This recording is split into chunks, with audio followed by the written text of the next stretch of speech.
Hey Ralph, great to see you. Hey John, how you been, man? Good. It's a pleasure Good. to chat. It's always good to talk. And the last time I saw you live was awesome. Malahide with Duran Ah, Duran. What a great show, eh? that was a great show. We pair up with them a lot, and they always have great shows together. We always do. That was a good night. I mean, the crowd were so up for it, the bands were so up for it, that which makes for a perfect night, you know? Yeah, it's just amazing. It's like the loudest decibel levels you ever hear when we're in Malahide. Yeah, it was a great night. I always think, drummers especially, Ralph. I was just thinking about this the other day. There's such a commitment with being a drummer, isn't there? I mean, as somebody who plays guitar and somebody who plays bass, I can throw those in the back seat of my car, but to be a drummer, you've got to really mean it. There's a big effort there, isn't there? For most drummers, when you start out, you're the first one in and the last one out. Always, because you're setting up your own equipment. You don't have like any roadies, anything. So it is a big commitment. You have a lot of stuff to carry, a lot of stuff to deal with, and it is a commitment. In order to be a successful drummer, you can't you cannot be half in.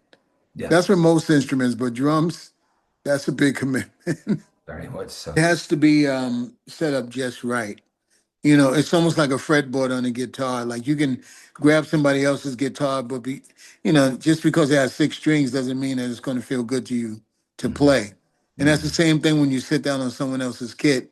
Their seat might be too high or too low, or their hi-hat might be set in a way that's just a little much. So to have your set the way it is very, very important. Sure. I mean, it's the backbone of everything, isn't it, really? I mean, with yourself, Yeah. when the bass player connect and stuff, and to see you and Nile do everything on stage, you know that phrase "in the pocket," which I know Yeah. you're a fan of keeping it in the pocket, aren't you? Oh yeah. Hmm. So let's actually let's Excuse look me. at that. Can we explain for somebody who doesn't know about keeping it in the pocket? Well, I've done master classes, and one of the topics that I talk about is keeping in the pocket. Now, when I was coming up as a kid, I was very young starting out. And the leader of the band, Ricky Williams, who was still a very good friend of mine, he would always say, keep it in the pocket. Mm. And I came out of learning from playing in high school band, and they never used that phrase, keep it in the pocket. So I asked the guy next door who was a drummer. He had his own band and own studio. His name is Tommy Green. So I went over to Tommy and I said, Tommy, can you please explain to me what keep it in the pocket is? Because I really don't know.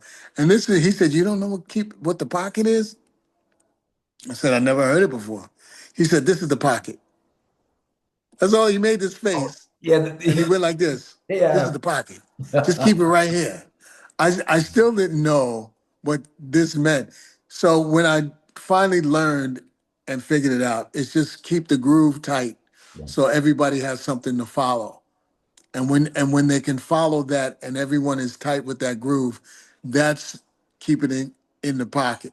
So it's about the rhythm section just coming together and having a cohesive flow and sound and feel that the keyboards and the vocalists and the horns or whoever else you might have has a great place to be.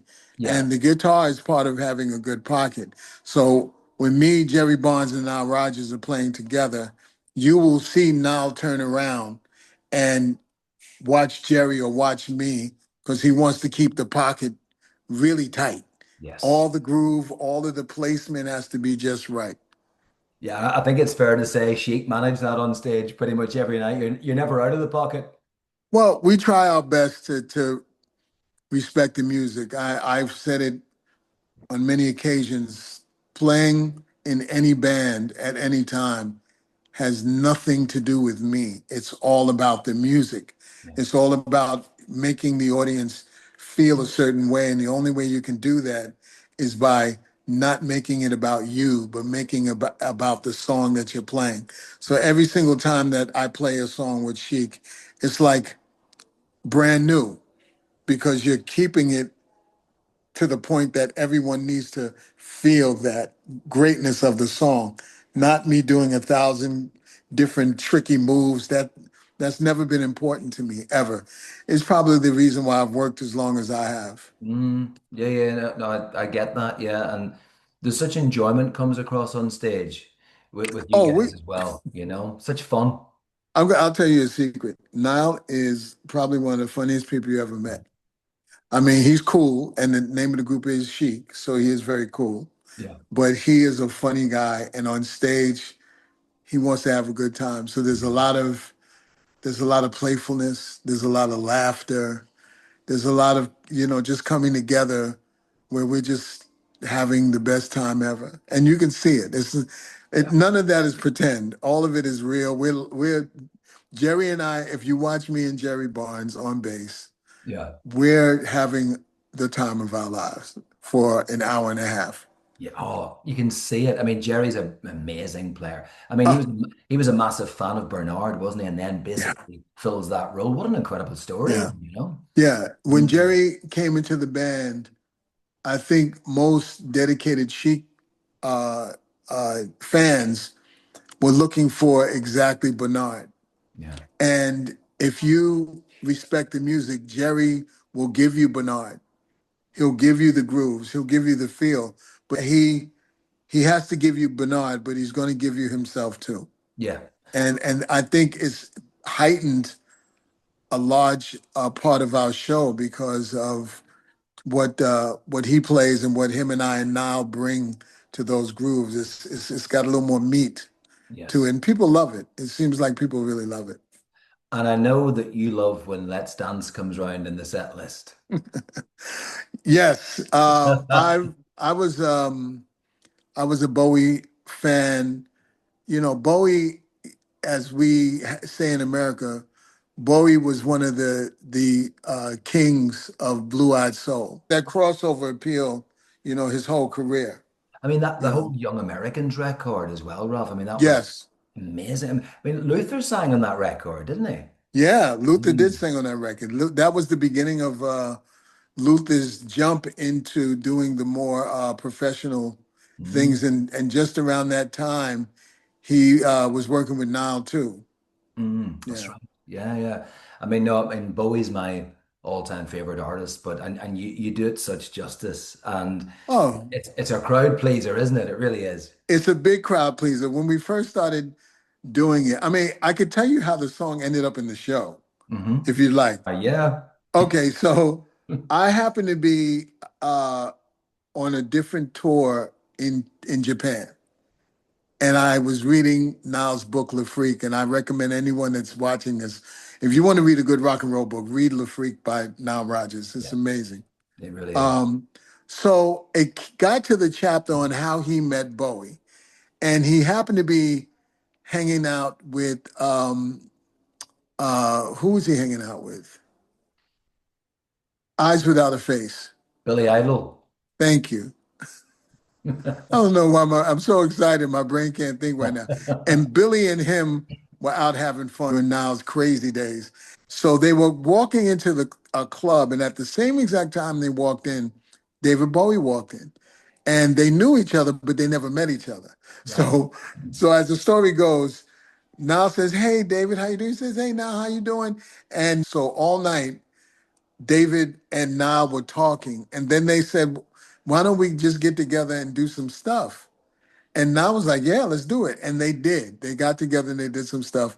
And Niall was sleeping, and David came over to him with his acoustic guitar and says, "I have a song that I want to do called Let's Dance."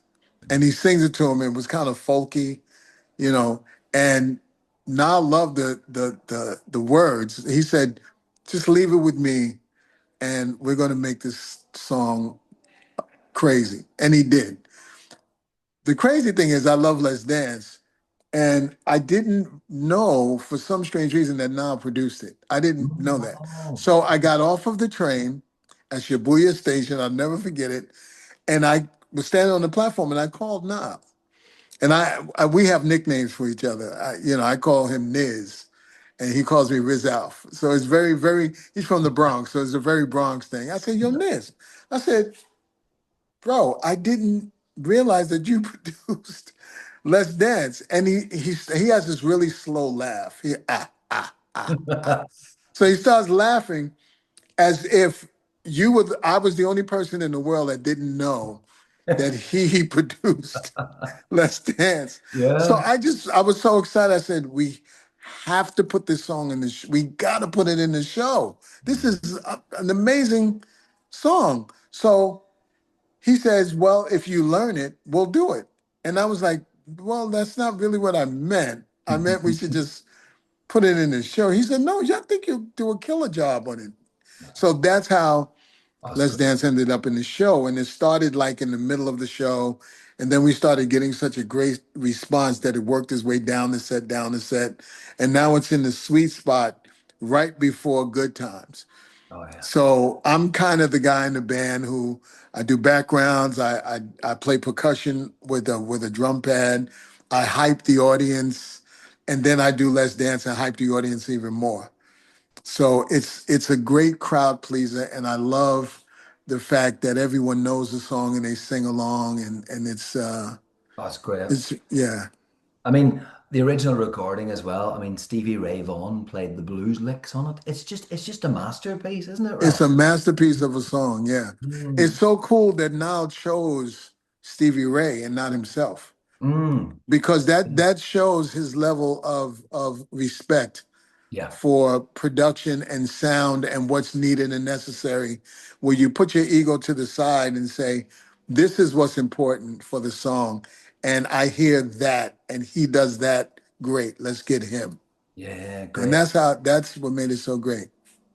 I mean, obviously all the dates with Duran as well. Thinking of other drummers, Roger's a great player too, isn't he? He's got some amazing fills, Roger Taylor. Yeah. Roger and I have talked drums many, many, many times. Um, his his groove is a very solid um, rock pop sound. When I hear him, he's not overstating anything when he plays, which is something I love. Mm. It's all about getting the sound right, getting the people to respond to that. And you can tell it's not about him, it's about the song, Yeah. which is my favorite kind of drummer. Key, isn't it? Yeah, but he serves the song. Yeah. Yeah, serves it And well. and so many of his fills over the years have become quite iconic now. We were talking about this Yes, recently, and it's sort of you sort of know it's a Roger Taylor fill, and yes.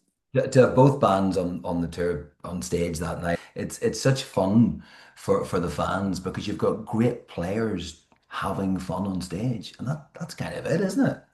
And backstage, we get along Yes. really well. We've had dinners together, and it's always great. Everyone is just kind of the crew, all the crew and staff. It's like one big happy family when we get together, that's a really important thing that the audience might not know that happens, but they can feel something special Yeah. is going on. When I'm doing Let's Dance and we're doing a show with Duran Duran, I always say, you came out tonight to party with Nile Rodgers and Chic and Duran Duran. I want to see you jump. And it's just that respect and love for them and their love and respect for us. No, it is like a great big family on the road there, as you says. It's a traveling circus of great musicians. Yeah, that's a good way to put it. I never heard it put that way, but that's pretty spot on. Yeah. Yeah, it's cool. No, those are great shows. Always a pleasure, Ralph. Lovely to talk to you. John, it's always great to see you, and I can't wait to buy you a pint, buddy. I'm looking forward to that. I really am.